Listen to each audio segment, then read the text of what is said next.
साथियों, आप सबका बहुत बहुत शुक्रिया। आप सब जानते हैं कि भारतीय जनता पार्टी का एक कॉन्स्टिट्यूशनल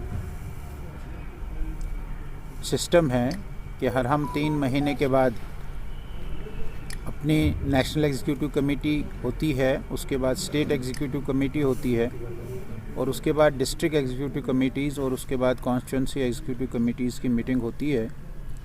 इन दिनों में पूरे जम्मू कश्मीर में डिस्ट्रिक्ट एग्जीक्यूटिव कमेटीज़ का सिलसिला शुरू हुआ है। पिछले दिनों हमने विजयपुर, सांबा में, जम्मू में स्टेट की वर्किंग कमेटी की और उसके बाद हम 6 दिसंबर तक अपने यहाँ जो हमारे 20 ज़िले हैं, इन 20 ज़िलों में अपनी डिस्ट्रिक्ट वर्किंग कमेटीज़ पूरी करेंगे और बाद में 87 कॉन्स्टिट्यूंसीज़ जो अब 83 रह गई हैं, तो 83 कॉन्स्टिट्यूंसीज़ की वर्किंग कमेटी ये हम 22 दिसंबर तक करेंगे। इन वर्किंग कमेटीज़ में हम पिछले 3 महीने का लेखा जोखा, पार्टी के कार्यकर्ताओं ने क्या किया, इसका हिसाब किताब लेते हैं और अगले 3 महीनों में हमको क्या करना है इसकी भी जानकारी हम अपने कार्यकर्ताओं को देते हैं। विशेष तौर पर हम इस समय जो अगले 3 महीनों का काम हमारा है, जो पार्टी ने नेशनल लेवल पर तय किया है, वो हमको बूथ लेवल तक जाना है। तो हम कॉन्स्टिट्यूंसी से बूथ तक कैसे जा सकते हैं, ऐसी सारी व्यवस्थाएं हम अपनी 20 के 20 वर्किंग कमेटीज़ में करेंगे।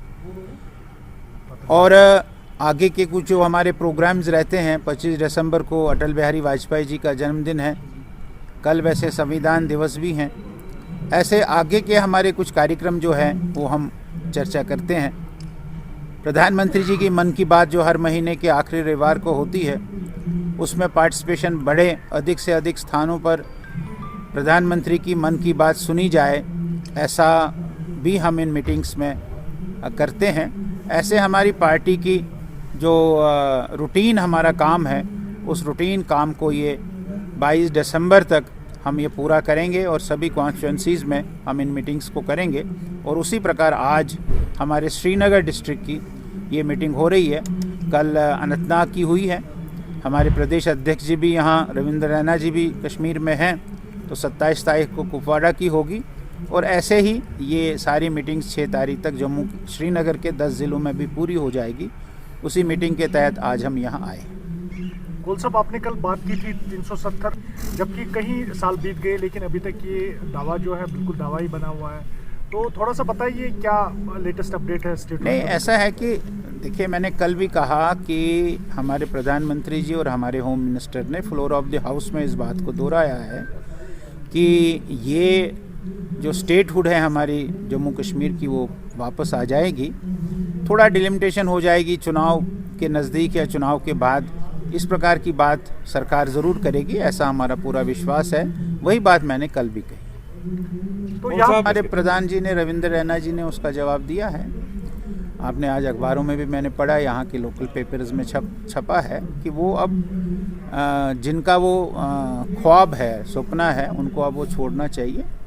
भारतीय जनता पार्टी और यहाँ के लोग, दोनों लोग अब आर्टिकल 370 को दोबारा से जम्मू कश्मीर में लाने के लिए न कोई तैयारी है और न कोई ये वापस आ जाएगा, ऐसा पूरा विश्वास है मेरा। गोल साहब, आप सर? नहीं, वो मैंने बताया है, कल भी बताया मैंने कि एक जो इलेक्टेड रिप्रेजेंटेटिव्स होते हैं, इलेक्टेड रिप्रेजेंटेटिव्स का बड़ा रोल होता है और लोगों की इजी एक्सेस होती है।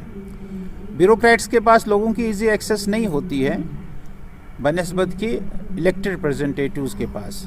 लेकिन आप देखते हैं कि यहाँ हमारे डीडीसी के मेंबरान चुन गए हैं, हर ज़िले का एक चेयरमैन है, डिप्टी चेयरमैन है, बीडीसी के चेयरमैन चुने गए हैं, सरपंच चुने गए हैं। ये भी एक रिप्रेजेंटेटिव है जो लोग उनके पास जाकर अपने काम को करवाते हैं। और पिछले कुछ दिनों में आपने देखा होगा कि जो हमारे डिस्ट्रिक्ट डेवलपमेंट बोर्ड के चेयरमैन्स हैं, उनकी ताकत और बढ़ गई है। शुरू में शायद इस कारण से नहीं थी कि अभी शुरुआत थी, लेकिन अब डिस्ट्रिक्ट डेवलपमेंट बोर्ड के चेयरमैन्स काफ़ी एक्टिव हो गए हैं। सरकार के साथ वो सीधी बात भी करते हैं, लोगों के साथ भी सीधी बात करते हैं। लेकिन असेंबली जब आती है और उसका जो मेंबर होता है वो भी एक रिप्रेजेंटेटिव होता है, वो रिप्रेजेंटेटिव भी काफ़ी पावरफुल होता है।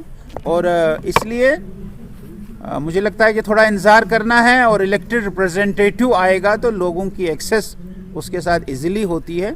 ब्यूरोक्रेट्स के साथ जैसे मैंने कहा कि कम होती है, इसलिए लोगों को थोड़ी तंगी ऐसा महसूस होता है। गोयल साहब नहीं, ठीक है आपका, मैं उससे आपका सहमत हूँ कि भाई ये कोर्ट में है और कोर्ट का फैसला भारतीय जनता पार्टी उसको ओन करेगी। ऐसा नहीं है कि हम कोर्ट के खिलाफ हैं। कोर्ट जो फैसला देगी वो सबसे सर्वोपरि है। लेकिन भारतीय जनता पार्टी का मानना, जब से भारतीय जनता पार्टी वजूद में आई है और डॉक्टर श्यामा प्रसाद मुखर्जी का जो नेहरू जी के सरकार में उद्योग मंत्री थे, इंडस्ट्री मंत्री थे, उसका यहाँ बलिदान होना कश्मीर में, तब से हम लोग कह रहे हैं कि जिस कश्मीर को खून से सींचा वो कश्मीर हमारा है, और जो कश्मीर हमारा है वो सारे का सारा है। ये केरल का बीजेपी का आदमी भी नारा देता है और लद्दाख का भी बीजेपी का आदमी भी नारा देता है। भारतीय जनता पार्टी आज से नहीं, 1953 से 370 और 35A को हटाने के पक्ष में है, और वो हट गया और हमेशा इस पक्ष में रहेगी। लेकिन जो भी कोर्ट का फैसला होगा वो कोर्ट का फैसला हमको सर्वमान्य होगा। गोयल साहब, पिछले 3 साल हम तो ये कहते हैं कि भाई ऐसे वाक़या नहीं होने चाहिए, और इस वाक़या के लिए सरकार ने एक कमीशन भी गठित किया है, वो इसकी छानबीन करेगा, और जो इसमें दोषी हो गए उनको सज़ा मिलेगी। लेकिन आपको ये बात भी देखनी है कि जो सारे आज इंटरनेशनल फोरम है, जो आज भारत के खिलाफ साजिश बन रही है, और उसके लिए उनको जम्मू कश्मीर एक इजी टारगेट लगता है, इसलिए वो इसका इस्तेमाल करते हैं। आप कितना भी उसको समाप्त करने की कोशिश करेंगे, वो इसको आगे बढ़ाने की कोशिश कर रहे हैं। लेकिन मुझे ऐसा लगता है कि हम लोग, हमारी सरकार, हमारी एडमिनिस्ट्रेशन, भारत सरकार इसमें कामयाब हो जाएगी, और यहाँ के लोगों को पिछले जो 3 दशकों में, 30 सालों में जो यहाँ के लोगों को सहना पड़ा है, उससे निजात मिलेगा।